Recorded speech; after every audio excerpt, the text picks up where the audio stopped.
Deuteronomy 28. If you will only obey the Lord your God by diligently observing all his commandments that I am commanding you today, the Lord your God will set you high above all the nations of the earth. All these blessings shall come upon you and overtake you if you obey the Lord your God. Blessed shall you be in the city, and blessed shall you be in the field. Blessed shall be the fruit of your womb, the fruit of your ground, and the fruit of your livestock, both the increase of your cattle and the issue of your flock. Blessed shall be your basket and your kneading bowl. Blessed shall you be when you come in, and blessed shall you be when you go out. The Lord will cause your enemies who rise against you to be defeated before you. They shall come out against you one way and flee before you 7 ways. The Lord will command the blessing upon you in your barns and in all that you undertake. He will bless you in the land that the Lord your God is giving you. The Lord will establish you as his holy people, as he has sworn to you, if you keep the commandments of the Lord your God and walk in his ways.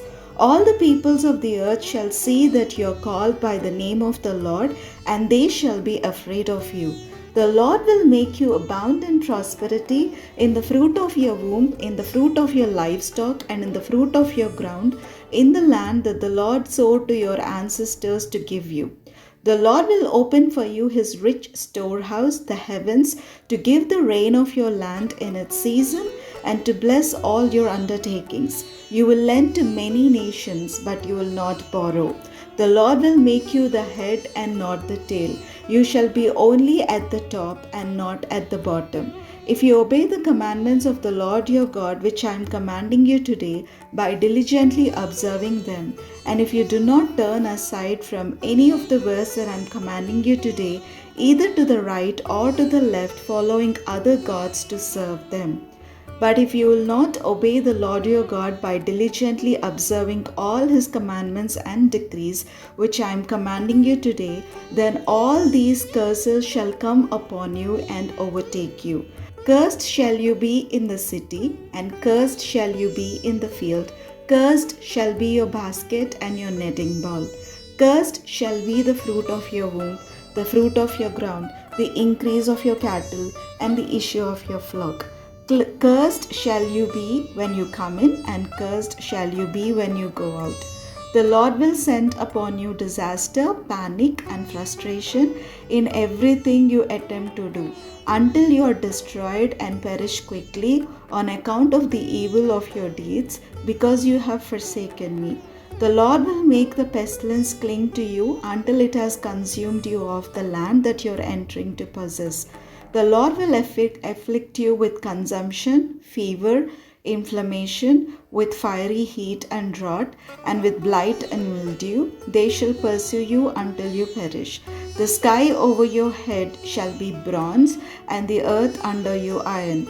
The Lord will change the rain of your land into powder, and only dust shall come down upon you from the sky until you are destroyed. The Lord will cause you to be defeated before your enemies. You shall go out against them one way and flee before them 7 ways. You shall become an object of horror to all the kingdoms of the earth. Your corpses shall be food for every bird of the air and animal of the earth, and there shall be no one to frighten them away. The Lord will afflict you with the boils of Egypt, with ulcers, scurvy, and itch of which you cannot be healed. The Lord will afflict you with madness, blindness, and confusion of mind. You shall grope about at noon as blind people grope in darkness, but you shall be unable to find your way, and you shall be continually abused and robbed without anyone to help. You shall become engaged to a woman, but another man shall lie with her. You shall build a house, but not live in it. You shall plant a vineyard, but not enjoy its fruit. Your ox shall be butchered before your eyes, but you shall not eat of it. Your donkey shall be stolen in front of you, and shall not be restored to you. Your sheep shall be given to your enemies without anyone to help you. Your sons and daughters shall be given to another people while you look on. You will strain your eyes looking for them all day, but be powerless to do anything. A person whom you do not know shall eat up the fruit of your ground and of all your labors. You shall be continually abused and crushed and driven mad by the sight that your eyes shall see. The Lord will strike you on the knees and on the legs with grievous boils of which you cannot be healed, from the sole of your foot to the crown of your head. The Lord will bring you and the king whom you set over you to a nation that neither you nor your ancestors have known, where you shall serve other gods of wood and stone. You shall become an object of horror, a proverb, and a byword among all the peoples where the Lord will lead you. You shall carry much seed into the field, but shall gather little in, for the locust shall consume it. You shall plant vineyards and dress them, but you shall neither drink the wine nor gather the grapes, for the worm shall eat them. You shall have olive trees throughout all your territory, but you shall not anoint yourself with the oil, for your olives shall drop off. You shall have sons and daughters, but they shall not remain yours, for they shall go into captivity. All your trees and the fruit of your ground, the cicada shall take over. Aliens residing among you shall ascend above you higher and higher, while you shall descend lower and lower. They shall lend to you, but you shall not lend to them. They shall be the head, and you shall be the tail.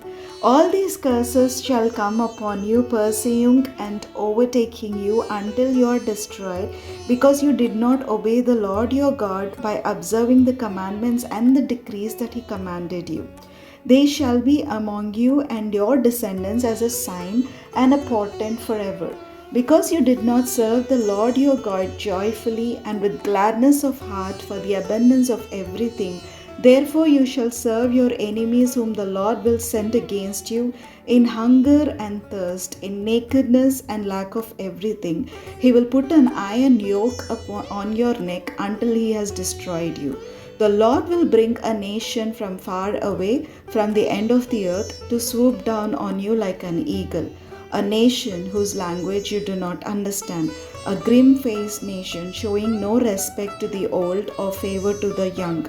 It shall consume the fruit of your livestock and the fruit of your ground until you are destroyed, leaving you neither grain, wine, and oil, nor the increase of your cattle and the issue of your flock until it has made you perish. It shall besiege you in all your towns until your high and fortified walls, in which you trusted, come down throughout your land. It shall besiege you in all your towns throughout the land that the Lord your God has given you. In the desperate straits to which the enemy's siege reduces you, you will eat the fruit of your womb, the flesh of your own sons and daughters, whom the Lord your God has given you. Even the most refined and gentle of men among you will begrudge food to his own brother, to the wife whom he embraces, and to the last of his remaining children, giving to none of them any of the flesh of his children whom he is eating, because nothing else remains to him. In the desperate straits to which the enemy's siege will reduce you in all your towns.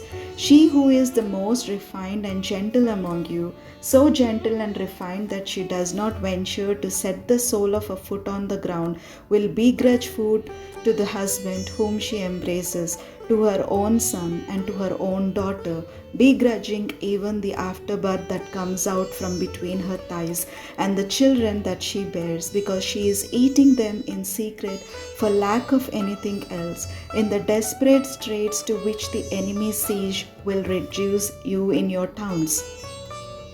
If you do not diligently observe all the words of this law that are written in this book, fearing this glorious and awesome name, the Lord your God, then the Lord will overwhelm both you and your offspring with severe and lasting afflictions and grievous and lasting maladies. He will bring back upon you all the diseases of Egypt, of which you were in dread, and they shall cling to you. every other malady and affliction, even though not recorded in the book of this law, the Lord will inflict on you until you are destroyed. Although once you were as numerous as the stars in heaven, you shall be left few in number, because you did not obey the Lord your God. And just as the Lord took delight in making you prosperous and numerous, so the Lord will take delight in bringing you to ruin and destruction. You shall be plucked off the land that you are entering to possess. The Lord will scatter you among all peoples, from one end of the earth to the other.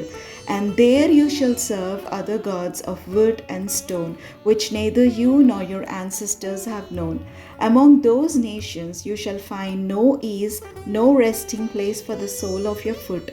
There the Lord will give you a trembling heart, failing eyes, and a languishing spirit.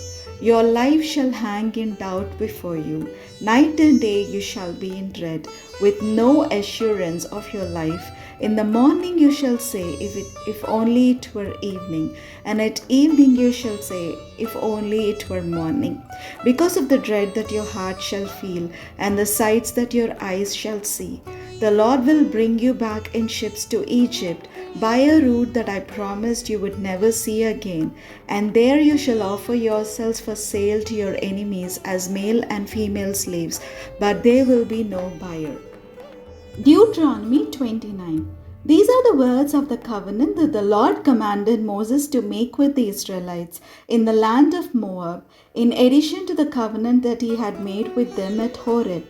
Moses summoned all Israel and said to them, You have seen all that the Lord did before your eyes in the land of Egypt, to Pharaoh and to all his servants and to all his land, the great trials that your eyes saw, the signs and those great wonders. But to this day the Lord has not given you a mind to understand, or eyes to see, or ears to hear. I have led you 40 years in the wilderness. The clothes on your back have not worn out, and the sandals on your feet have not worn out. You have not eaten bread, and you have not drunk wine or a strong drink, so that you may know that I am the Lord your God. When you came to this place, King Sihon of Heshbon and King Og of Bashan came out against us for battle, but we defeated them. We took the land and gave it as an inheritance to the Reubenites, the Gadites, and the half-tribe of Manasseh. Therefore diligently observe the words of this covenant, in order that you may succeed in everything that you do. You stand assembled today, all of you, before the Lord your God, the leaders of your tribes, your elders, and your officials, all the men of Israel, your children, your women, and the aliens who are in your camp, both those who cut your wood and those who draw your water, to enter into the covenant of the Lord your God, sworn by an oath, which the Lord your God is making with you today, in order that he may establish you today as his people, and that he may be your God, as he promised you, and as he swore to your ancestors, to Abraham, to Isaac, and to Jacob. I am making this covenant sworn by an oath, not only with you who stand here with us today before the Lord our God, but also with those who are not here with us today. You know how we lived in the land of Egypt, and how we came through the midst of the nations through which you passed. You have seen their detestable things, the filthy idols of wood and stone, of silver and gold that were among them. It may be that there is among you a man or woman or a family or tribe whose heart is already turning away from the Lord your God to serve the gods of those nations. It may be that there is among you a root sprouting poisonous and bitter growth. All who hear the words of this oath and bless themselves, thinking in their hearts, we are safe even though we go our own stubborn ways, thus bringing disaster on moist and dry alike. The Lord will be unwilling to pardon them, for the Lord's anger and passion will smoke against them. All the curses written in this book will descend on them, and the Lord will blot out their names from under heaven. The Lord will single them out from all the tribes of Israel for calamity, in accordance with all the curses of the covenant written in this book of the law. The next generation, your children who rise up after you, as well as the foreigner who comes from a distant country, will see the devastation of that land and the afflictions with which the Lord has afflicted it. All its soil burned out by sulfur and salt, nothing planted, nothing sprouting, unable to support any vegetation, like the destruction of Sodom and Gomorrah, Admah and Zeboim, which the Lord destroyed in his fierce anger. They and indeed all the nations will wonder, why has the Lord done thus to this land? What caused this great display of anger? They will conclude it is because they abandoned the covenant of the Lord, the God of their ancestors, which He made with them when He brought them out of the land of Egypt. They turned and served other gods, worshipping them, gods whom they had not known and whom He had not allowed to them. So the anger of the Lord was kindled against that land, bringing on it every curse written in this book. The Lord uprooted them from the land in anger, fury, and great wrath, and cast them into another land, as is now the case. The secret things belong to the Lord our God, but the revealed things belong to us and to our children forever, to observe all the words of this law.